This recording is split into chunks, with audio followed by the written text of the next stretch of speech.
Welcome to the MudRoom, our weekly free and live uncommon sense parenting class. I hope everyone is doing well. It's really hard to believe that we're now halfway through June. I don't know about you, but it felt like, March took forever, April took forever, May took forever, and now somehow we are halfway through June. Today's actually my baby's 4th birthday. It's hard to believe that my youngest is actually 4. He's definitely hitting the limbic leap though. I've always said that he was going to blow the roof off when he hit it, and that is certainly not an understatement.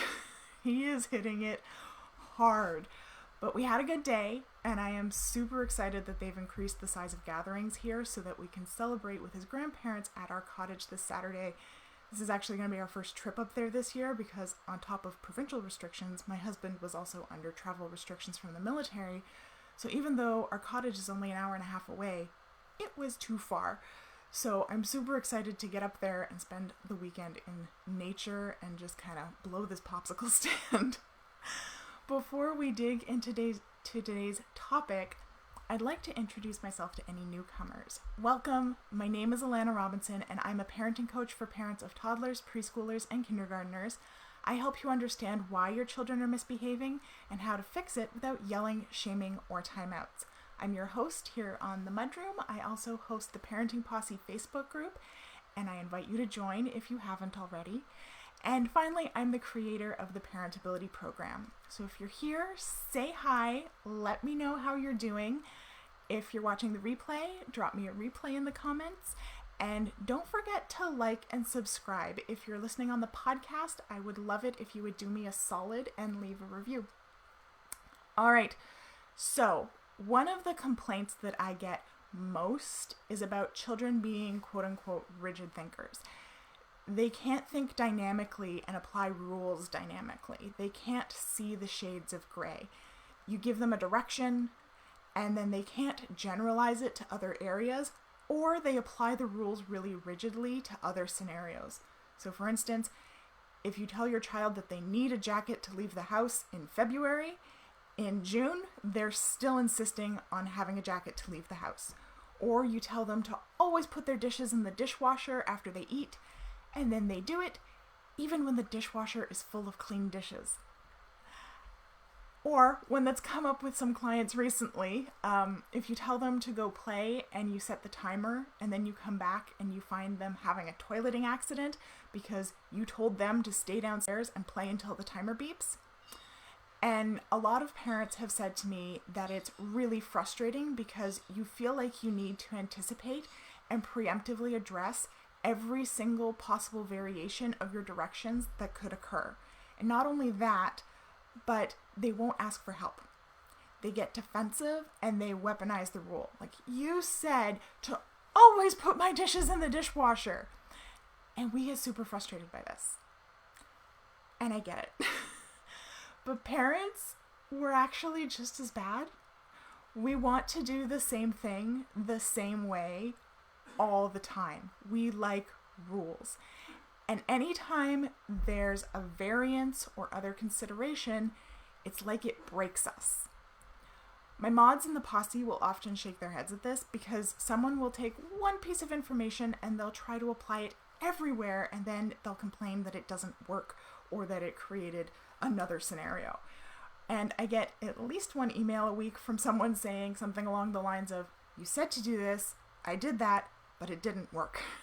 And I'll often reply, "Okay, yeah, but there's also these other considerations to take into account." And then their response is usually, "Well, how am I supposed to know when this or that applies?" And unfortunately, usually the answer is that you have to feel it out.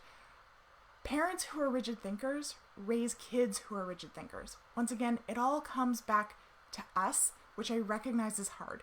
It's hard to take that look at ourselves. Every time I do a MudRoom where I talk about parents being responsible for their child's behavior, I get lots of responses from people who get super defensive because they feel like I'm blaming them. And I promise I'm not blaming you. I'm just holding you accountable. Do as I say, not as I do, does not work. Your children listen to your actions more than your words, and if you're modeling rigid thinking, they're going to follow that model. And credit where credit is due, I've been trying to figure out how to explain this, and what actually really helped me put my thoughts together was listening to a recent episode of Brene Brown's podcast, Unlocking Us, where she was talking with Austin Channing Brown, the author of I'm Still Here. Great episode, highly recommend it. But in the episode, they were talking about how white people like race rules. We get upset when a black person gives us a guideline, and then it turns out that there's shades of gray to that guideline, and it's not like a hard and fast rule. And I was like, oh my gosh, yes, because parents do that to me all the time. So it really hit hard. It doesn't really matter what the topic is. People do this for everything, whether it's parenting or race or sex or money or health or anything. We want rules, and we want to be able to follow them to the T and have that be our safety net, right? Nobody can fault me. Nothing bad can happen as long as I follow the rules to the letter. But then when the rule doesn't save us, the rule doesn't keep us comfortable, when something bad happens despite the rule, we kind of panic. We blame the guideline maker, and we really go into defense mode. And as I said, this isn't topic specific. It's more experience specific. Beginners do this, right? White people do this about race. Overweight people do this about weight loss. New money does this about wealth management. Parents do this about kids. Because the more you know about a topic, the more you realize that there is nuance to everything. Nothing can be boiled down to a rule that will serve you always in every single scenario. There are always competing factors that you're going to have to navigate. Nothing is black and white. There are shades of gray to everything. So how do we learn to find the shades of gray and navigate those, and in turn, turn around and teach our children to do the same thing? Whether it's us or our children, the answer is always going to be education, experience, and messing up. And I know nobody wants to do that with their kids because parents are supposed to be superhuman and perfect. I don't really subscribe to that.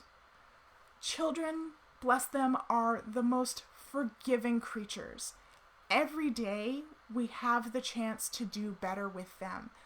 But if we stick our heads in the sand, if we refuse to educate ourselves, if we cling to rules, we're going to be stuck in a perpetual Groundhog Day situation where we keep having the same problems over and over and over, and bigger and bigger and bigger. We get on a hamster wheel and we can't get off. And then our children start reflecting those traits back at us because they're our mirrors, remember? What we show them, they're going to reflect. So our children start reflecting those traits back at us, and often the light isn't super flattering. But it's easier to blame others than to take responsibility, so we focus on trying to fix them rather than asking ourselves what we don't know about this and seeking to educate ourselves and trying something new, or asking for help, or even just asking for another perspective. And I'm not calling anyone out in particular here. I'm just shining a light on a tendency that I've been seeing exhibited over and over and over. Luckily, even if you are a beginner, you can learn from other people's mistakes. There are people who've gone before you who can already see the shades of gray and can point them out to you. And they're not going to fault you for being a beginner. They'll teach you to see the shades of gray for yourself. That's what I do with parenting. That is why there are all these webinars and books and classes on race, weight loss, money management, building a business, literally any topic that you could imagine, to help you go beyond the basic beginner rules. And just by doing that, just by finding the shades of gray in your own areas of concern, you'll be demonstrating to your kids that there are no hard and fast rules, and how to look for the gray areas and how to find those areas to improve. That's something that can really only be learned by observing those around us. It's different from flexible thinking, which is an executive skill. It's more about your attitude to life, of always looking for what you know, yes, but also what you don't know. Being curious and unafraid to mess up in the name of learning. I'm always saying that putting your own oxygen mask on first is a cliche because it's true. and this is a really beautiful example of that. When we model for our kids not getting frustrated when we, or they, find a shade of gray, but using it as a learning opportunity, you'll notice that your children will more readily accept when they make a mistake, and they're going to be more apt to ask for help and accept help too. So I have 2 ways that I can help you do that. You can come join us in the Parenting Posse and start working your way through the MudRoom, whether that's on the blog, the podcast, or the videos here on the page. Or you can put your name on the waitlist for Parentability and come join us there, and I will walk you through everything step by step. And both of those links are in the description. So before I sign off, just a quick reminder that as of July, the MudRoom recording is going to be moving to Wednesdays at 1 p.m. Eastern. I hope this will make it easier for more people to join us live. We've got 2 more weeks at this time slot, and then we'll be making the switch.